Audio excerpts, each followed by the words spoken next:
শনিবার দিন সকালবেলা টিকলিকে স্কুলে পাঠিয়ে দিয়ে আমি, মা, অরিন্দম তিনজনেই ব্রেকফাস্ট করে স্নান টান করে তাড়াতাড়ি রেডি হয়ে নিলাম।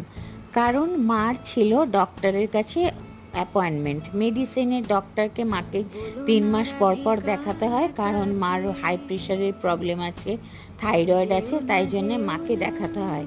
গুয়াহাটিতে এসে ফার্স্ট টাইম দেখাতে গেলাম, অ্যাপেলোতে বুক করেছিলাম অ্যাপয়েন্টমেন্ট। তো আমিও রেডি টেডি হয়ে নিলাম ব্রেকফাস্ট করে। তারপর আমরা তিনজনেই ক্যাব বুক করে বেরিয়ে যাব, কারণ গাড়ি রাখার ওখানে একটা বিশাল প্রবলেম, অ্যাপেলোর নিজস্ব পার্কিং নেই।